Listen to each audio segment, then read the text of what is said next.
Hello, my name is Marc Deloche. You are in my jewelry shop in 36 rue Jacob, in Saint-Germain-des-Prés, in the heart of Paris. Je suis de formation architecte. Voilà, c'est important de le préciser parce que j'ai commencé donc par faire ces études-là et ensuite je me suis mis aux bijoux. Et je pense que mon histoire, elle est très influencée par mes études d'architecture, de par déjà le design du bijou, qui est une forme relativement simple, épurée, une forme géométrique. Et voilà, ça c'est le point de départ. Le matériau que j'utilise, c'est l'argent.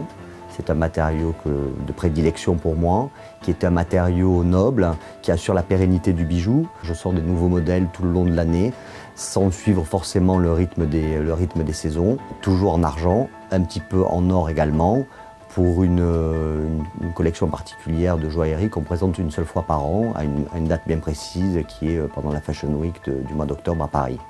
Le bijou n'a pas la nécessité de suivre le même rythme que dans la mode, par exemple, où effectivement on suit l'été, l'hiver, le printemps. Enfin bon, voilà.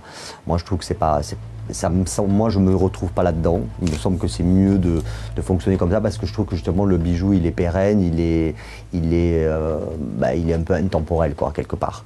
Et je trouve aussi parfois dommage de supprimer certains modèles qui ont été faits dans les saisons précédentes alors qu'ils étaient bons pour parfois peut-être en créer de moins bons. Aussi. Donc voilà, c'est un peu, et je garde donc tous les modèles, c'est-à-dire même les modèles que j'ai créés il y a 10 ans, on peut les retrouver chez moi en magasin. J'ai compris qu'une chose, c'est que les femmes aimaient bien les bijoux dans lesquels il y avait une mobilité à l'intérieur, parce qu'il y a ce bruit qui se crée, et il y a une présence du coup avec le bijou. Et je pense qu'effectivement, quand on est habitué à avoir ça sur soi, le jour où on l'a plus, ben, ça manque. Et ensuite, il y a tout un autre thème aussi qui est un peu plus figuratif, qui sont un bestiaire, où on a des animaux un peu fantastiques, avec des cornes. Et pour la première collection de joaillerie qu'on a présentée l'année dernière, il y avait dans cette collection-là qui comportait 8 bijoux, une pièce qui était assez exceptionnelle, qui est une bague qui avait la particularité de renfermer un mécanisme et dans laquelle était cachée la tête d'un dragon qui était entourée autour de la bague et la tête du dragon était entièrement pavée de brillants jaunes. Et l'intérêt, c'était que cette bague était aussi jolie ouverte que fermée. C'était une pièce assez exceptionnelle et qui a mis beaucoup de temps pour être élaborée. Là, on parle de plusieurs mois pour le coup. On propose des produits qui sont dans des gammes de prix assez vastes également et sur des designs qui peuvent être un peu différents mais qui sont relativement, abordables pour tout type de personnes. Donc on a des femmes de tout âge et des hommes également. Beaucoup d'hommes qui viennent par le truchement de leurs femmes qui sont clientes chez nous et à qui elles décident d'offrir des bijoux.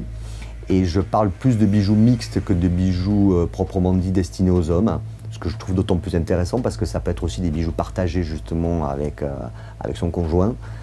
Et le type de femme, après moi j'en imagine plein, hein. Dans tous les bijoux qui sont un peu plus forts comme des grosses manchettes ou des choses comme ça, ce sont souvent des femmes avec une certaine personnalité.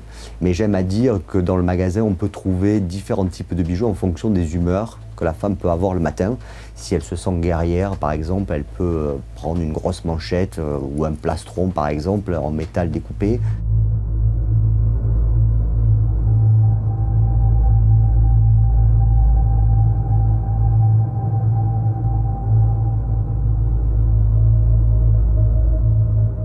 J'ai l'impression que je peux créer à tout moment, ça peut venir comme ça, une exposition peut vous inspirer, la nature est très inspirante. Par exemple, dans mon bestiaire, à un moment donné, j'ai rajouté des masques de samouraï, j'ai trois bagues samouraï.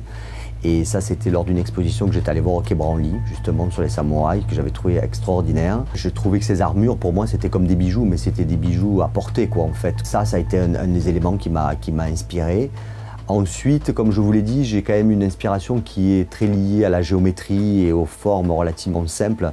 Donc effectivement, parfois j'essaie de trouver the less is more, quoi. C'est-à-dire que vraiment juste le rien pourrait faire quelque chose d'assez extraordinaire. Et travailler justement dans la dernière collection de joaillerie, j'ai travaillé sur le principe du cylindre percé. Et voilà, qui est quelque chose de relativement simple, mais qui peut faire quelque chose, un résultat assez surprenant et assez étonnant. Et parfois, ça peut être une forme qu'on retrouve dans un bâtiment, hein, qui peut être aussi une forme qui peut être dérivée et tout d'un coup se transformer en bijou. Moi, je suis assez à l'affût de ce genre de choses et en fait, ce n'est qu'un rapport d'échelle. C'est-à-dire que quelque chose qui peut être inspirant, un percement qu'on peut faire sur une façade d'un bâtiment, peut être un percement qu'on peut retrouver après sur un bijou, par exemple. C'est juste à un moment donné de le mettre à la bonne échelle.